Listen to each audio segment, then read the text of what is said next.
Olá pessoal, hoje o tema que vou abordar é triste, pesado, mas é preciso falar.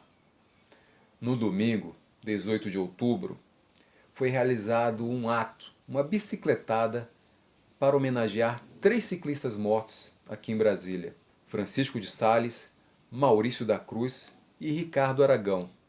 Parentes e ciclistas se reuniram para pedalar e instalar bicicletas brancas, as chamadas Ghost Bikes, que lembram as tragédias. O ato foi bem emocionante, com relatos de parentes e amigos dos ciclistas. O caso mais recente, do Ricardo, aconteceu num trajeto que sempre faço e chama atenção pela brutalidade, pela desumanidade. O motorista fugiu sem prestar socorro e só foi localizado mais de uma semana depois, graças à investigação da polícia. Neste vídeo, quero falar sobre segurança no trânsito, sobre os desafios para os ciclistas. Eu uso a bicicleta no dia a dia há muitos anos e as vantagens ao pedalar são muitas. Agilidade, praticidade, poder se deslocar sem estresse nem congestionamentos. E Brasília tem um grande potencial para o uso da bicicleta. O relevo plano, os vários grupos de ciclismo, a quantidade de vias para ciclistas, segundo dados aí da Secretaria de Mobilidade, são 553 quilômetros de ciclovias e ciclofaixas em todo o DF. Mas existem obstáculos que dificultam a disseminação da bicicleta como meio de transporte.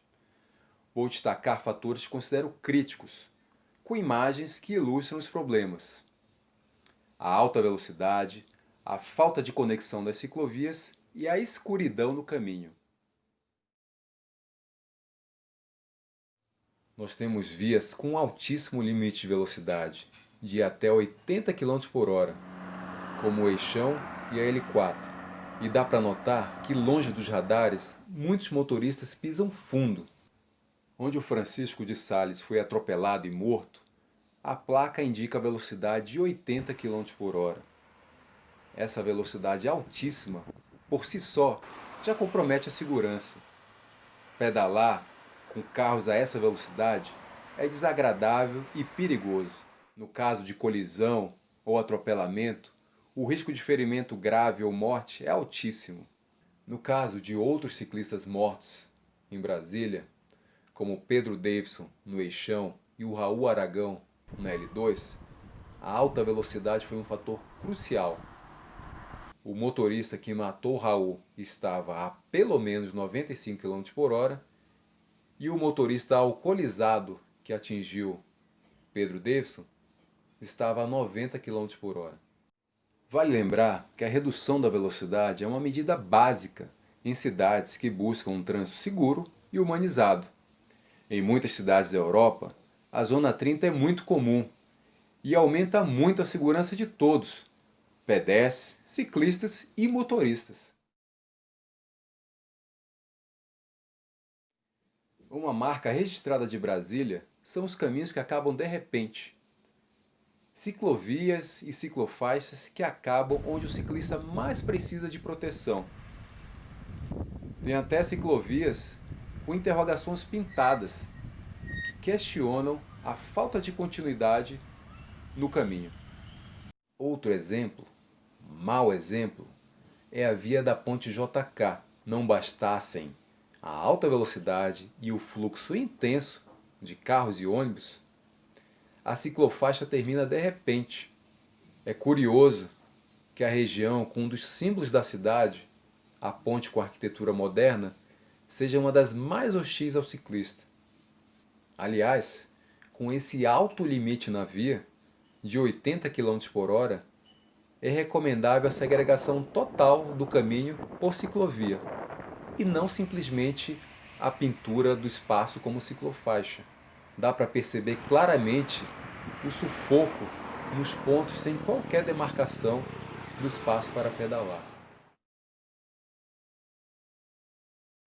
Outro ponto crítico que limita o uso da bicicleta é a escuridão no caminho. Muitas das ciclovias não têm qualquer iluminação, na Asa Norte, na Asa Sul e em todo o DF.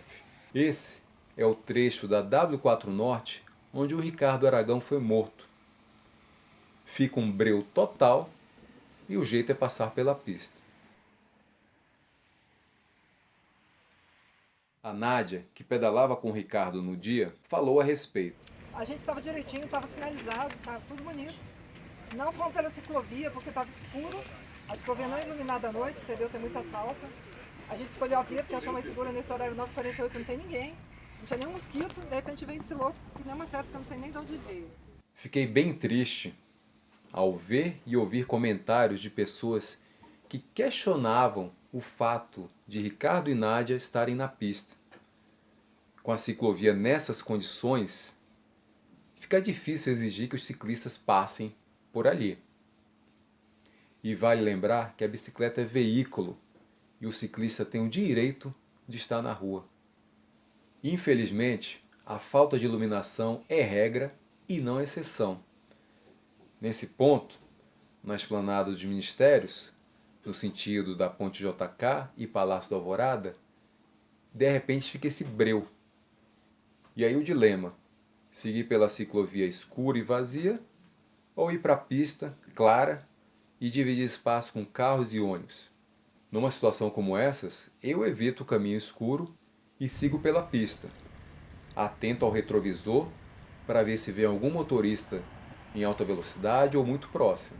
Neste mês de outubro, ocorreram outros atropelamentos de ciclistas.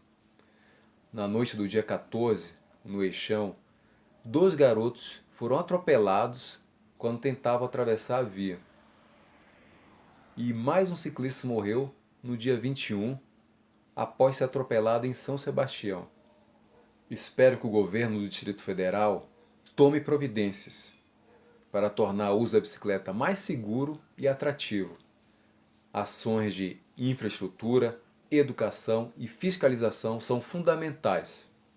Além de ciclovias conectadas e iluminadas, é fundamental reduzir as velocidades e fazer campanhas sobre a boa convivência nas pistas entre ciclistas e motoristas, e também orientar sobre a redução da velocidade ao passar por um ciclista. Cidades modernas adotam a visão zero, uma estratégia de segurança no trânsito em que nenhuma morte é aceitável.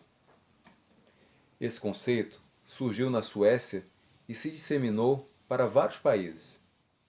E aos motoristas fica o recado: ao ver um ciclista, reduza a velocidade e redobre a atenção. Pense que numa bicicleta vai um pai, uma mãe, um amigo. A pressa não vale uma vida. Que estímulo nefasto nessa cidade. Né? E vamos lutar para isso. Né? A Roda da Paz está aqui para isso. Tá? Nós fomos criados por isso. Baseado.